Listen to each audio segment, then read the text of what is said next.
Shabbat Shalom. Happy July 4th. If you have ever been to a Jewish cemetery, which is a habit of rabbis, we spend a decent amount of time in cemeteries, you will often see a hand washing station when you leave the cemetery. Sometimes there's like a stick with like a hook with a natlan, a washing station, and usually like a, whatever they call that, the thing, that water comes out. A spigot, that's the word, spigot. Or if you enter a house of Shiva right after a funeral, you will see often a table outside the apartment or the house that has a pitcher of water for people to wash their hands. Mayim chaim, living waters, that's what the water is called. And this idea actually comes from this week's Parashat Hukkat, which at its outset teaches us that the encounter with someone who dies makes us ritually impure. In the Parashat, it opens with the idea that when someone dies in their tent, anyone who encounters that person becomes ritually impure, which means that they can't participate in the sanctuary service. It's not like a holistic impurity, it's a ritual impurity. We don't use those categories in the same way anymore that were used at the time of the temple, although they still exist to some degree around the regulations of women. But in general, it's not the categories that we use, but the washing of the hands after a funeral is an example of a remnant of that. The encounter with death, in some way, according to the tradition, teaches us that it changes us constitutionally. Something changes in us to make us different than we were before that encounter. One teacher that I heard this teaching actually from Rabbi Danny Segel in Israel wrote that we become ritually impure when we encounter death because death is a recognition that there is no more hope for a person, which I think is a very powerful idea. Week in and week out, I feel like I stand up here and it's like a similar story every week with a different title. This week we hear of more soldiers who have died in Gaza in the war, more Palestinians who have been killed waiting in line for food. With the closing of USAID, so many more people will die easily of curable diseases. And with the big so-called beautiful bill that was just passed, so many people will not get the medical care that they deserve or they need, or the food that they need because SNAP has been taken away or reduced. And more people will senselessly die in this country. Forget, by the way, the culture of guns that is unregulated, or on and on and on. And the accumulation, I think, of living in this culture, what feels like somewhat, I think actually Becca spoke about this a number of weeks ago, it's like a death culture, like may stop us in our tracks, and I often feel that way. It makes us feel paralyzed and numb. And that is why the Torah teaches us that those that encounter death need to be purified with mayim chaim, with living waters, which is often translated as fresh water, but it literally means living waters, chaim, mayim chaim. The verse in the Torah portion says, "Lakhu latameh me'efer sreifat achatat v'natan alav mayim chaim el keli." Some of the ashes from the fire of purgation shall be taken for the impure person, and mayim chaim, fresh water, shall be added to them in a vessel. The Hasidic Rebbe Meir Shapiro of Lublin wrote, "The Jewish people are compared to mayim chaim, to the living waters. By its nature, water can spread and cover vast surfaces. It can make deserts bloom, it can move mountains, and it can carve paths out even when there are major obstacles in its way. All this is only true if the water is in a liquid state. If water is frozen, he teaches, it has no koach, it has no power. The same is true, he says, with the Jewish people. With hitlahavut, fiery enthusiasm, one can accomplish everything.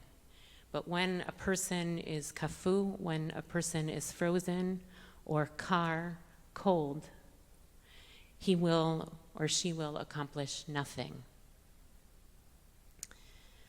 As a Jew, as an American, as a New Yorker, which feels even, I'm from Connecticut, it seems after being here for almost almost 30 years, I guess I'm a New Yorker.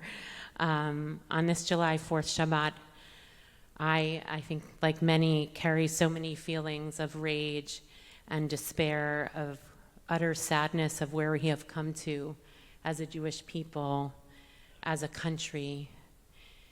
With Israel, it is very easy to become frozen and cold. It is easy to feel dead inside. But we say every morning when we wake up, Elohai neshama shenatata bi tehorahi. O God, the soul that you have given me is pure. It is like the living waters. It is alive. It is filled with fire and passion and hope if we're able to touch it. It not only is a gift that we have been given according to our tradition by God, individually and collectively as a people, but it is also, some might say, a demand of what to do with that purity, the hope of a vision of what is possible, of truly living in such hard times without fear and with the sense of that we have the possibility of dignity and justice and love. We can make deserts bloom, and we've seen that to be true. We can move mountains. We can carve out new paths when there seems to be no way forward, and sometimes it feels that way now. But even tonight, as we're sitting here, maybe a ceasefire is being written, please God, and 8 hostages will be returned home, living hostages. And please God, the shooting will stop, and the bombs and the missiles will stop. And in the words of John Lewis, which Hakeem Jeffries spoke of yesterday, we can also make good trouble.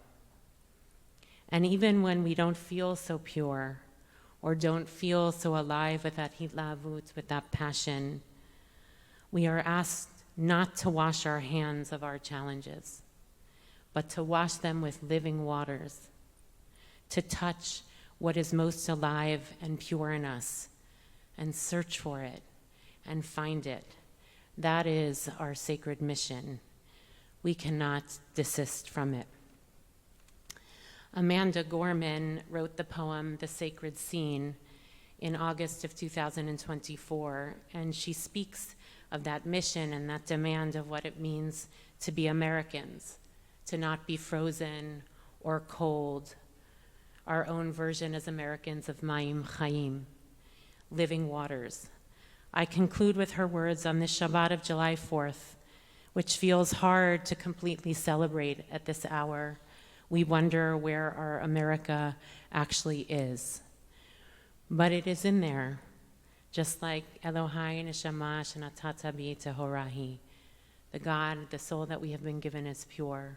Somewhere deep, it is there what we need and what we desire.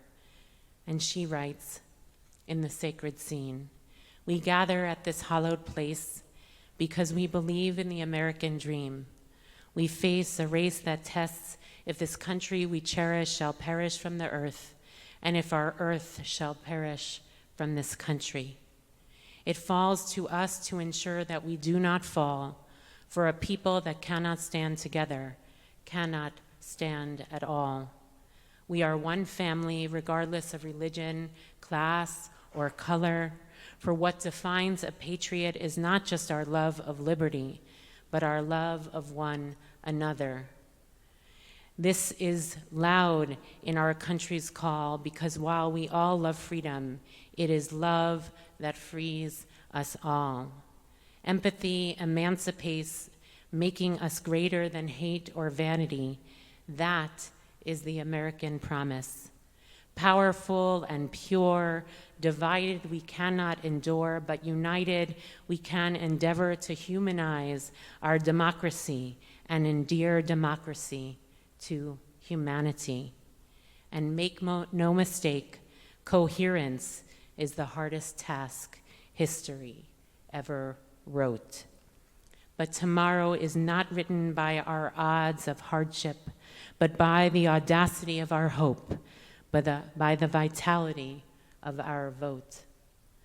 Only now approaching this rare era are we aware that perhaps the American dream is no dream at all, but instead a dare to dream together.